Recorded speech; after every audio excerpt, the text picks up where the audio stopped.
Japan is gaining an unwanted reputation as a black hole for international child abductions. Alone of all the industrialised nations, it hasn't signed the Hague Convention, which mediates international custody disputes. So it's becoming notorious as a safe haven for parents who abduct their own children after a relationship has broken down. In Australia, a small but increasingly vocal group of so-called left-behind parents are suffering the pain of having their children held in a distant country against their wishes. Sarah Dingle reports.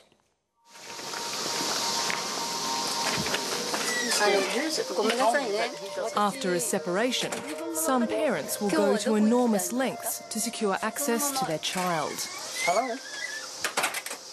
Yeah, I contacted you, Hiroko, and you haven't replied to me. Matthew Wyman has come to Japan. I'm not threatening you. You just need to start. You need to start taking this seriously, Hiroko. But the visit has turned ugly. She hung up. She hung up. There are no winners in domestic disputes, but in Matthew Wyman's case, his desperation runs deep. We'll wait, Jake, all right? We'll wait outside, OK? He says his two sons were abducted. Around Christmas 2008, my wife informed me that she wanted to take the kids back to Japan for a holiday. And I was a little bit surprised because, I was thinking, we don't have that much money to go to Japan. After a few weeks, I got a phone call from her just literally telling me that I'm not coming back. Matthew Wyman realised not only was the marriage over, but his role as a father was in jeopardy. He's returned to Japan with his own parents to try to spend time with his children.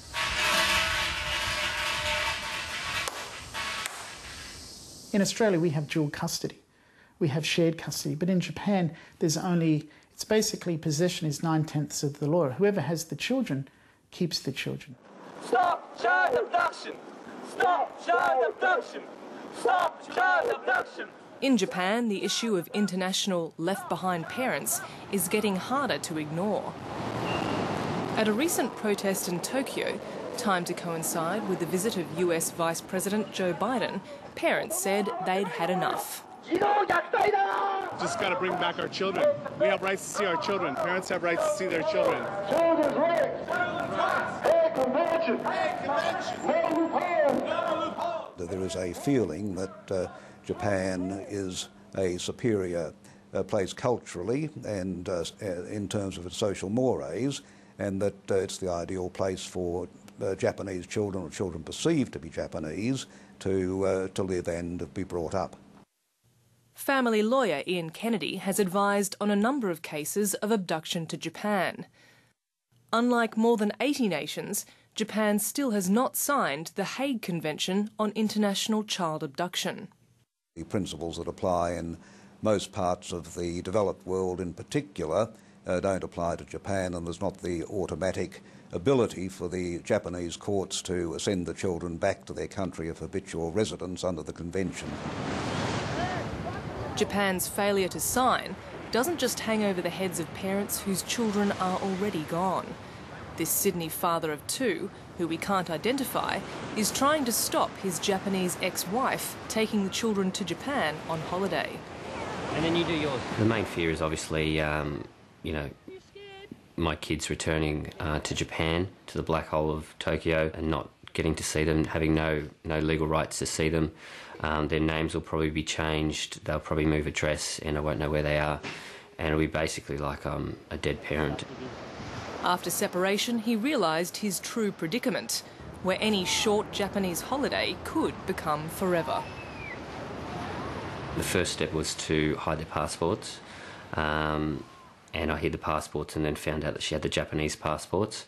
So then I put them on the airport watch list. The way the law works, the father normally loses out, and she'll probably get a holiday, and I've got to pray that she'll return, but the chances are she won't. He's now filming a documentary about a group of Australian left-behind parents with children in Japan to publicise their plight. Mediation means compromise. You coming 50% and me coming 50%. So far I've come 99% and you've only, 1%. I do think it's very important for the Australian public to be aware that Australian kids are being abducted to Japan. Matthew Wyman did manage to spend time with his children during this visit. 7:30 contacted his ex-wife, who says they're still in mediation, and she rejects claims of abduction. We worry very much, Jake, because we love you. A spokesman for the Japanese consulate in Brisbane told 7:30 Japan is aware of Matthew Wyman's case and has advised him to seek assistance from the Australian Embassy in Tokyo. In May, after years of international pressure, Japan said it would prepare to sign the Hague Convention. But since then, there's been no action. It would probably take about 18 months, I suppose, from signature to an inquiry by the Treaties Committee to the development of legislation.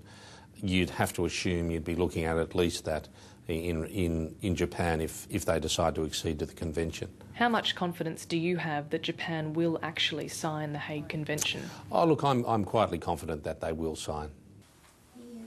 But in the meantime, the international loophole occupied by Japan is so large that even non-Japanese couples can be caught up in it. So this is the last time you saw him? Yeah, this is the last visit, and that's the day we had to say goodbye. This Australian woman's 10-year-old son has been held in Japan by his Australian father since the boy was 3. We can't show you her face because it could jeopardise when she's next allowed to see her child. We went over, and while we were there, he took the passport, and I wasn't able to return with our son, and he's been holding him there ever since. I contacted the embassy first up because I really didn't know the complications it would cause. I just assumed we were Australian and they'd be able to help us. But they basically said there's nothing they can do and I need to get a lawyer in Japan. You're not Japanese and your partner's not Japanese, and yet your child is being held in Japan against your wishes. It just seems like a safe haven for parents that want to keep their child from the other parent. We need to find out a politician who's prepared to stand up and speak, who believes in what we're saying. For this group of left-behind parents, their meetings are their only source of support and comfort. There's got to be something else you can do to touch the people. And for most here, there's little hope in sight. The Attorney-General has revealed that whatever Japan does, their situation will not improve.